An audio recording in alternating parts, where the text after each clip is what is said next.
welcome and thank you. I think I have to go for a while over there, right? I was told that everyone has to see me what I look like. Please feel free to look at me. Please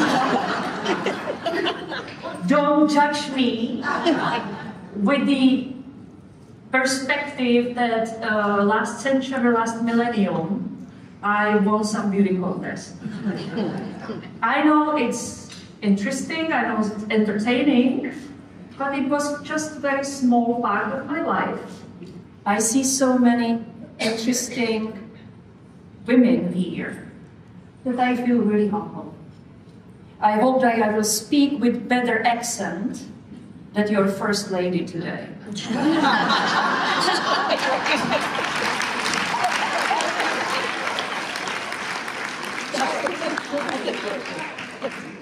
This is easy to say, and we will get there because we start with the values and we will finish with the values. Somebody asked me, oh, I have just visited Prague. Prague is the capital city of my dear country, Czech Republic. Today it's called Czechia. It's in the middle of and in the center of Europe. Many people sometimes are confused whether the Czech Republic is Central or Eastern Europe. It's Central Europe. For me, it was a very memorable moment, and I don't take it easily that we became member of the NATO, and we will speak about it. I still consider NATO as a significant protection for the world balance.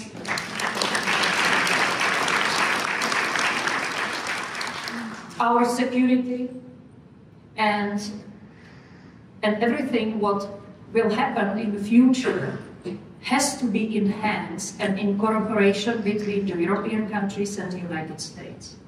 We know both of those guys.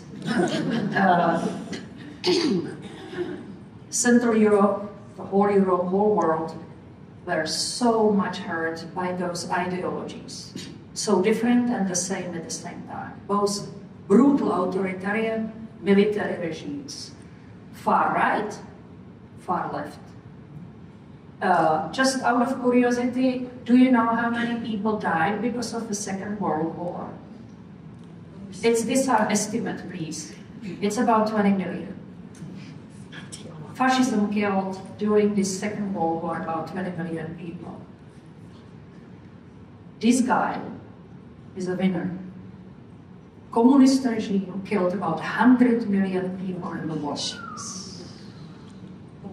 So it is true that we have to be very aware of the fact, and we will also define what it means to speak about fascism, speak about communism, and so on. After the Second World War, our country really fell, unfortunately, into the hand of Soviet army, the Soviet bloc, and communism. It was brutal. So when I was born, still, they were borders you cannot cross. You could be killed while trying even to escape the country. Many people died, many people were in jail, many people were persecuted. You were not about to decide what you want to study.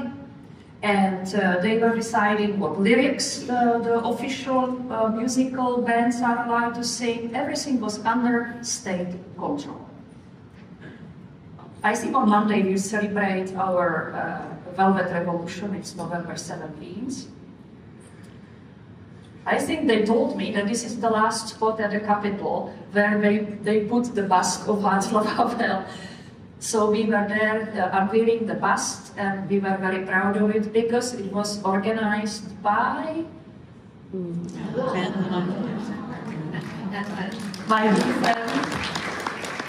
Madeleine, who was born actually in Czechoslovakia, and they fled the country because of the fascism.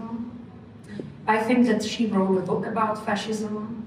I must admit I haven't finished the book yet because her books are usually 1,000 pages, so it's maybe challenging, but Madeleine, thank you. She was my mentor. I was so grateful to work with her, to establish the Aspen Institute in Central Europe, guiding me as a mother As a woman, as somebody who connects this world, she is the first Secretary of State, working with Bill Clinton, and deciding on very important international security decision processes and policies. Why New World? After all those years, after Cold War, we were all happy. Suddenly globalization, free market, everybody was happy, celebrating. Let's not forget prosperity, markets are growing, there are few crises, all is fine. Suddenly, a few years ago, we started to understand that this is not maybe sustainable. Maybe there will be a new job for us to, rethink whether this is going the right way. So what we are facing today, why I'm calling it a new world? Fear. Why we are suddenly, feeling a little bit discomfort, and many people, they live in fear today, confusion. What is right, what is wrong?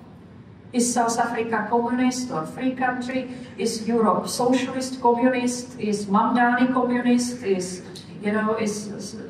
What is the traditional conservative values? What are the social values?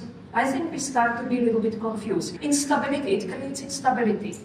Divided societies. It's not only the politicians, definitely the social media, because the programs are programmed that way. I have witnessed it, I have seen it, it's very dangerous. What we challenge the justice, we challenge the truth, we challenge the facts, and we challenge the science. And then, nationalism? We have been there, we have done that, right? Do we want to go back? To be a patriot doesn't mean that I'm nationalistic. Populism is spreading around the world. And it all matters, because I think that there are no fast and easy answers. We need courage and education, which can be part of the answers, because it won't be solved easily. I think that democracy costs money. I believe freedom is in place, but we have to be very aware and protect it. And if we don't have trust into our institutions, into our system, it will dismantle itself, and it can be very dangerous. Red flags today, and this is, I think, we don't have to even go into detail, just look at it. I have been there, I have done that, I have seen people, I have seen the systems, I witnessed both worlds around the world. Nationalism, very dangerous in some form. Authoritarian type of leadership, almost building a cult. To say no, it's almost impossible. So protecting the free speech, it's both sides, with responsibility. I had many ideas and discussions about that. Yes, we can say whatever we want, but with consequences. And it has to be publicly discussed and agreed that we cannot go to the extreme. In European Union, which if you spread hatred or some threats, police will knock at your door. Rhetorical, factual intimidation of political opponents. Threat. Finding enemies amongst own citizens. Why? Attacking free media institutions, universities. The last year, everyday news. Spreading against racism, suppressing minorities. Very dangerous. Yeah, promoting one religion, even though I'm a Christian. Does it make me better than anybody else? Or do I have any different position to work in the government? I don't think so. Money concentration demonstration. I hope the White House or whatever will be beautiful. The gold decoration, it's also very interesting. But we see that it's much more. It is much more. It goes beyond these attributes of power. But to use military and your homeland security and ICE to really occupy your cities and implement a threat and fear, is it really that necessary?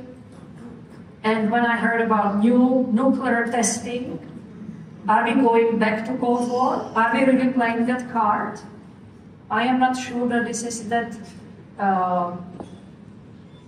right move, because we have been there, we have done that, and we moved on.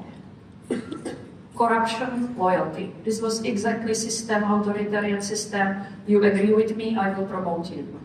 You agree with me, I will give you an opportunity. You disagree, we will find a way how to punish your business or you privately. Very dangerous.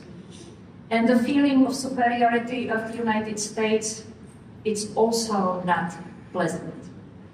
It's not pleasant. Not only to all the immigration, visas, implementing all the tariffs, one day this way, next way. The undermine is even the international organizations. They are not like the best because everything has its flaws.